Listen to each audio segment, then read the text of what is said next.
Welcome back, everybody, to We Are TPM with myself, Kyle Teixeira. Sitting next to me is John Teixeira, per usual.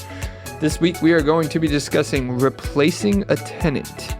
Now, if you'd like to talk about anything we have to discuss today, give us a call, 817-818-9039. Shoot us an email at showmethemoney@wearetpm.com or come say hi in downtown Mansfield, Texas. Let's get into it. JT. So we get phone calls a lot from current tenants, and they're in the middle of their lease term, right? And they've signed a lease maybe in January, and now it's May or June, and they would like to move for some reason. They want to take a job offer across the country. Something's happened, and they call us and say, hey, we realize that we're still in the middle of a lease, but we want to leave as soon as possible or by the end of the month or what have you. That's where this scenario comes up, is we choose to do a replacement tenant situation so that it's a win-win.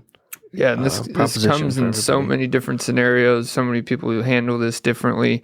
A lot of tenants and out there would probably refer to this as breaking the lease on their end. We're talking about it from a landlord perspective of there is a current lease in place. The tenant still has a term and obligation to fulfill. So when we say replacing a tenant, we are replacing that person who has that contractual obligation in a sense.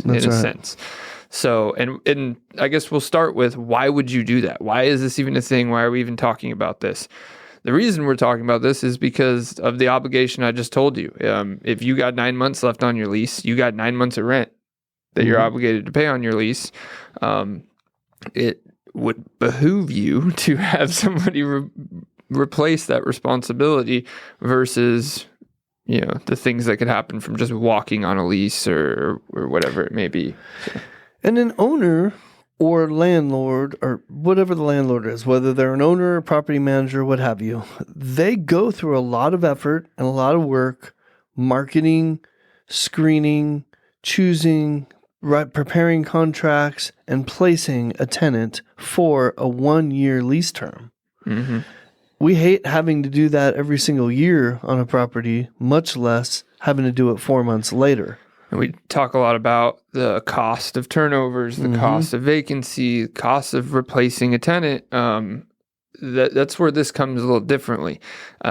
Landlords a lot of times try to stay clear of this aspect. And I guess that's really what we're getting into, is we come at this from a, if you have a process in place and a policy or statute for replacing a tenant, it can actually be extremely beneficial. And that's what we're going to talk about, because, this cost of turnover, if you don't have that, can be higher, or there can be ways to make it to where it's a win-win or it's a non-lose on the landlord side.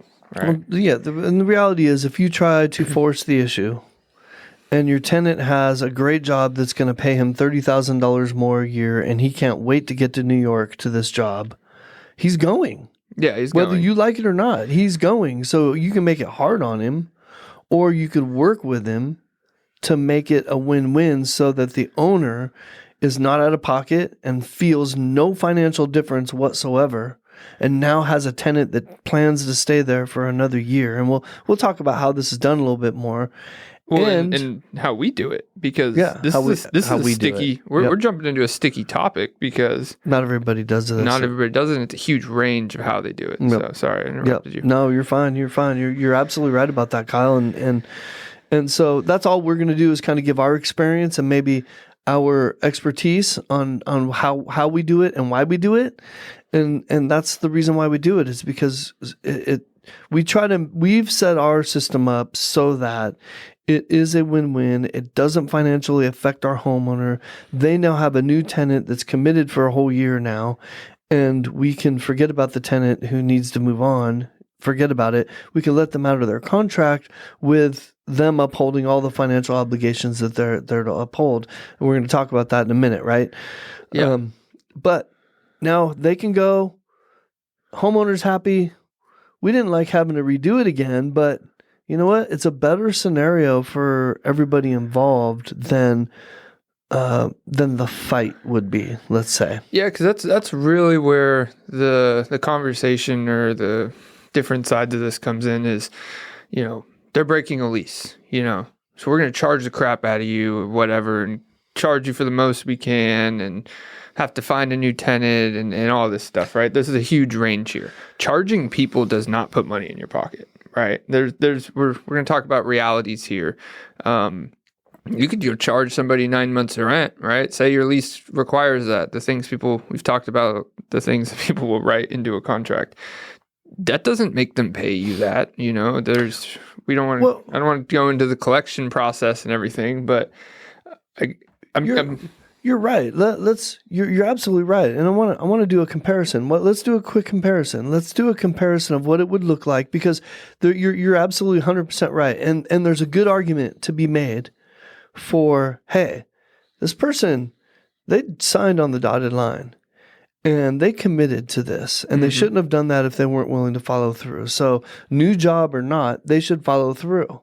And that is not only a legal argument, it's a good moral argument. There's nothing wrong with that argument if that's the stance that you want to take, and you want to say, no, we're going to hold this person to it. And if they leave, we're going to charge them for the rest of the year and all that good stuff. Okay. Absolutely. It's not the way we go about our business. It's not the way we prefer to do it, but I do see why some people would do that. And so let's do a little comparison. Let's talk a little bit about what we do, Kyle. I want you to describe how we handle it. And then let's do a comparison of what it would look like if we did it the way I just described. I like that idea, because we'll start from our end, and this is in general. This is not going to be, these things happen on a case by case basis. Some leases are different, but in general, so say somebody has half their lease back, or they're exactly 6 months left, and you want to be replaced. What that means is we can start marketing the home for a new tenant with a move out date. The other part I'm going to mention here is what is it? What's the word I'm looking for? It incentivizes cooperation on the tenant's part. So that's the first plus. It's a big word. It incentivizes cooperation from the tenant. And when you're marketing anything or trying to find a new tenant or any of that stuff, you want cooperation from the tenant, because you need showings, you need presentability, you need marketability. So you start there. And so say we find them a new tenant that is being replaced pays rent up until the day the other tenant moves in, right? So there's one piece of saving. On the landlord side, nothing changes, or not. I'm going to get into it's not nothing, but you don't lose a day of rent, okay? Assuming a property manager, realtor listed this property, you're probably paying them a leasing fee for a tenant placement. So in this example, let's call this 50% of the first month's rent. So that would be a cost to the landlord. So a way of mitigating that is having if there was 50% paid at the beginning of the first tenant, then they need to refund half of that, because there's 6 months left on that lease to the landlord. Yep. Or in some cases, all of it. That could be part of your replacement thing. So there's really no financial difference to the landlord. So say it's all of it. They have the fee for this replacement is half the month's rent that the landlord would have been paying for this new tenant. Which essentially is kind of like a reletting fee. Yes, it is the reletting fee. Yeah. So on the landlord side, financially, they have a new tenant in there. They didn't lose a day of rent. They didn't have any added expenses for this changeover, but they do have an extra 6 months now before this happens again. So it essentially, because the new tenant being put in, while they are replacing them, in general, they're going to be signing a 12-month lease, not just replacing that 6 months. So now you're getting 18 months essentially from that first term and that first leasing fee, even though you've had a tenant change. That is there's more that goes into that, but that is a very baseline, general example of what I'm talking about. So we used jargon a moment ago, so I feel like we need to stop and go back and define that jargon a little bit. Okay. A reletting fee is a fee that is commonly used usually in apartments. We don't have one on our TREC contract for residential, but you can use them. Yeah, we do. But well, okay, I don't think they're called reletting fees in there. But anyways, what they are a predetermined fee that you can pay to get out of a lease early. Essentially, technically, the way the leases are written, reletting is all costs associated with releasing the property. So it could be that placement fee, whatever. But technically, you threw the jargon in there. I tried to keep it simple as a tenant placement fee. But since we threw it out there, I figured I'd try to define it. So let's talk a little bit about our replacement. I want to elaborate just a little bit more on the timelines, okay? Just to give people a really simple example of what you just described. Let's say a tenant calls us in March and says, hey, I've got a job offer I'd like to take on July 1st. I'd like to move out on June 30th if that's possible. And we go through this, decide to go through this replacement tenant situation. We start marketing the home in June. We try to find a tenant so that ideally, as close to that July 1st when they're leaving, we've got somebody going in there. Let's say we don't have anybody moving in till July 15th now. So that tenant, the replacement tenant, pays rent all the way up to July 15th, plus the leasing fees that you just described. And then we can terminate their contract and start a fresh new lease, 12-month lease, starting July 15th with that new tenant. Mm-hmm. Makes sense? I don't know if that's...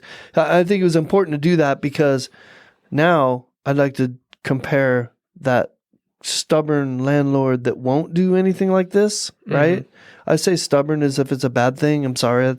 It's just another way of looking at it. That landlord potentially might say, well, sorry, you have a lease through the end of the year. Nothing I can do about that. You're obligated to it.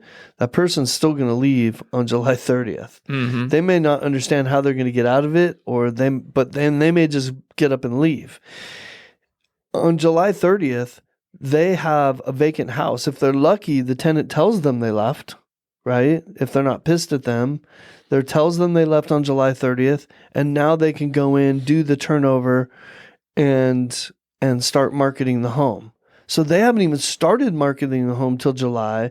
In our scenario, we got somebody in probably at the beginning of July. And started marketing it in June. Probably got somebody in somewhere between July 1st to July 15th. Somebody's probably moving in. This person, if they're really lucky, they find out on July 1st that they have a vacant home. Mm-hmm. And in some cases, they may not even find out. The tenant may not even tell them until they find out, why aren't I getting rent? Mm-hmm. And on the 5th or 6th of the month, they go over there to find out that it's vacant. That's a more realistic scenario for that particular landlord. Now you're looking at probably the end of July before you start marketing it, and maybe August before you get somebody in. And let's back up to that first conversation. You present them with this replacement tenant conversation, or you tell them, no, you're obligated to this, blah, blah, blah, and they're moving on June 30th. A lot of the times, they wouldn't have even paid June rent.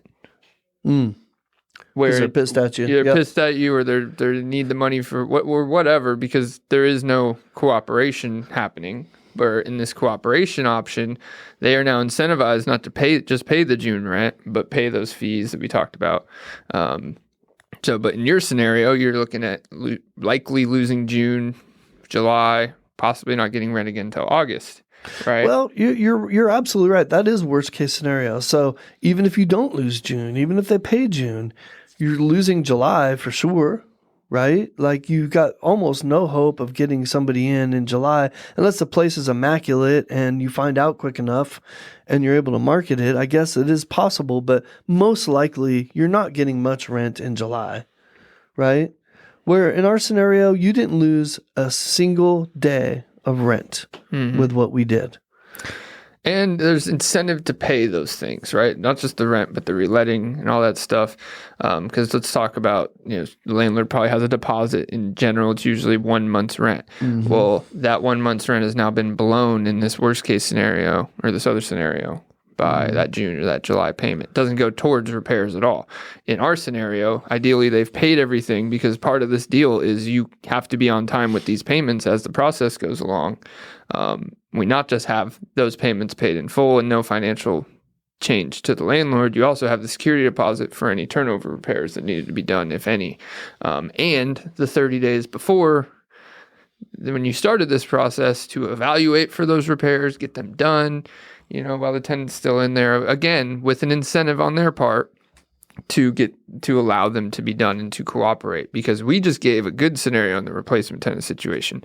Most of that June period, this tenant's like, I need to do everything I can to make sure they can move somebody in as close to July 1st, because every day that they don't, I'm liable for the rent, right? And there's can be caps on that. There can be different ways people do it, but I think it's more common that people walk on leases because it's so common to have that scenario you mentioned, that they're expecting. They don't even make the call to ask because they're like, well, they're probably going to just charge me. They assume, yeah. And like most apartments in our area operate the same way. They in general require the 60 days notice still, or 60 to 90 when you're breaking this lease. You have to pay for those 60 to 90 while you live there. And you have a fee of like 2 months rent. So you're really looking at like 4 months rent. And this is in most of the apartment contracts I've seen or had experience with friends or whatever, even when I stayed in years ago. That's how it was. It was the fee of 2 months rent. It was 60-day requirement. So if you're moving tomorrow, you still got 60 days of rent, 2 months of rent. And what the landlord on your scenario is also not thinking is, regardless of them having 6 months, 9 months left in that lease, the day you place a tenant, you cannot collect double rent. That's right. So you move somebody in August 1st, you're nullifying that previous tenant's August 1st through the end of their lease as far as their rent liability, because you legally can't have two people paying rent. Apartments get away with that reletting thing because it's a fee. It's not rent, right? So, it can it's get just messy. the rental amount. You're right. You can't charge rent to two tenants at one time. I know that individual landlords don't know that a lot of times, and they do it anyways. But I'm sitting here thinking about, like, in my scenario, my quote unquote stubborn scenario, is even if that landlord knew in July or in June, right, and said, okay, you're going to be leaving anyways, I'll go ahead and start marketing it, but you're still going to be responsible for the lease till the end, right? That tenant is not, to your point, is not very incentivized to show the home and be cooperative, right? So you're likely not going to get very much cooperation out of that person, versus what we do, we get 100% cooperation. We make it so that it behooves that tenant to help us, allow showings, keep the place looking nice, talk nicely about the neighborhood and the house and all that stuff when they meet people in there, right? Like, all those things matter, don't they? Versus somebody who's like, yeah, you don't want to rent here. This guy's, you know what I mean? Like, well, and it also gives the tenant some benefits. It gives, there's probably a lot of benefits. Did you like my grumpy voice? I did like your grumpy voice. I might have done it too well. But amongst all the obvious ones that come, and we've already mentioned, they are likely wherever they're going looking for another rental. In most cases, they would like to get a rental verification out of you from the next landlord and not have to lie on rental applications where they're going, or all those things. And if you have this cooperation and deal in place, you can give that, and they can receive it. They can confidently give your name out to give this. It also, and that same reason incentivizes them to stay on time with the payments and all that. So, because the landlord's going to ask, have they given their notice? Well, yes, and this is what we're doing, and whatever it may be.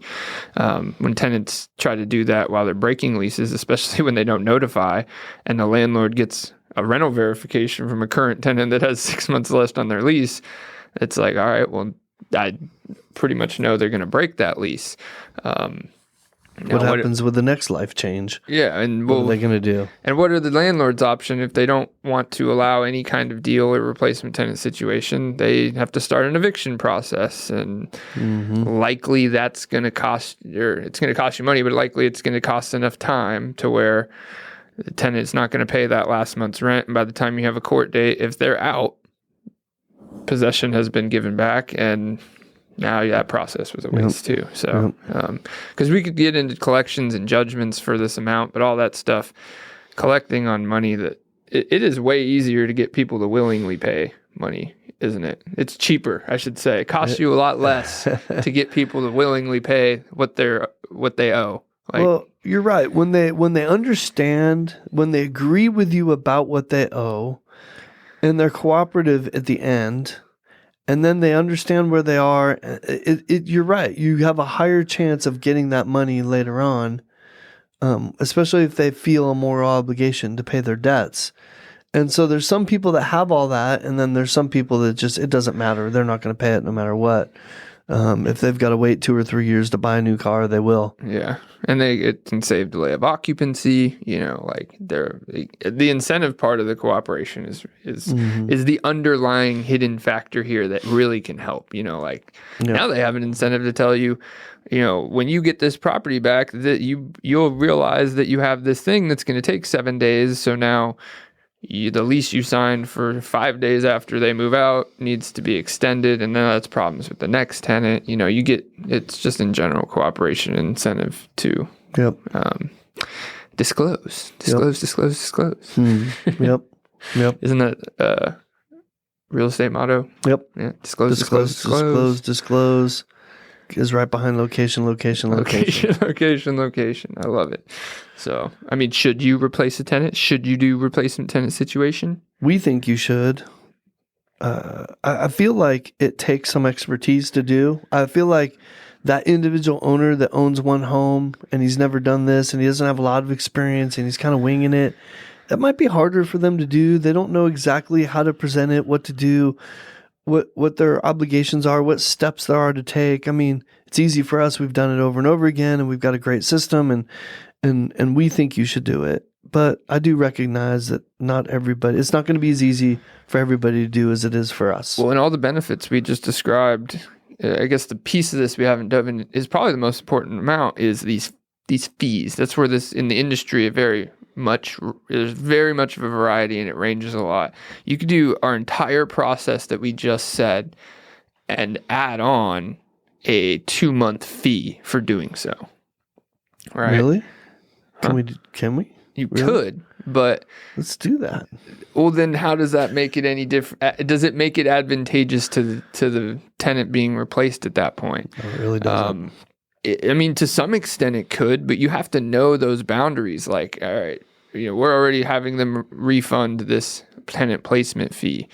You throw 2 months on top of that. Well, it's like, all right, well, if I break this thing, I'm probably not risking, if they know what they're talking about or they listen to this podcast, they may know that the math just doesn't add up because it's partially a math game to them too, right? Everyone doesn't want to judgment or everybody's got their own economics they're dealing with. Yeah. So, if you can work with them in a way that, because really those fees are going to, if the whole process works out and you add 2 months of fee, that's just an added benefit to the landlord that they just got extra for doing this. And while I don't think that's wrong, that's not really what we're trying to do. We're talking about realistic, win-win. You could, like we always say, you could write anything into a contract. Mm-hmm. It's in the real world, you got to make sure that happens, and you know what? I always say this. When you part ways with somebody in a real estate transaction, especially in a landlord-tenant situation, you want to part ways feeling as good about one another as you possibly can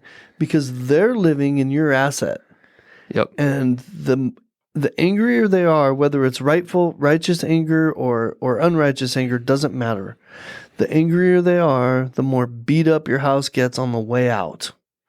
That's just the common sense bottom line of it. Well, and at least present the option, at least have some option, even if it's a bad option. Yeah. And hopefully they ask, right? Because the worst case scenarios come when people don't ask. You find out on July 1st the house is vacant. Yeah, and say somebody pays in the same scenario, they pay their June rent or partial June rent or whatever. They pay their June rent or they don't pay their June rent.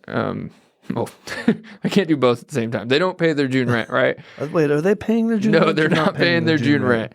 Then it comes the 10th of you trying to collect this and you serve notices and everything. You have to either find out that they've abandoned the property But what's the timeline on that? What's the worst case scenario timeline on that? Like, you're at the end of the month. Given the scenario that you just said, your best case scenario is you're getting them out at the end of that month. Yeah, and there's ways to figure it out. Which is when they're leaving anyways.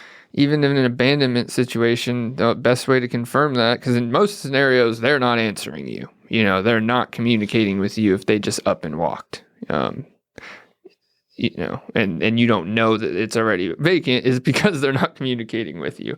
So you got to post an abandonment notice. The only way to really confirm that and post that notice is usually utilities, or if you happen to be able to see it in the home, all right, this thing looks empty.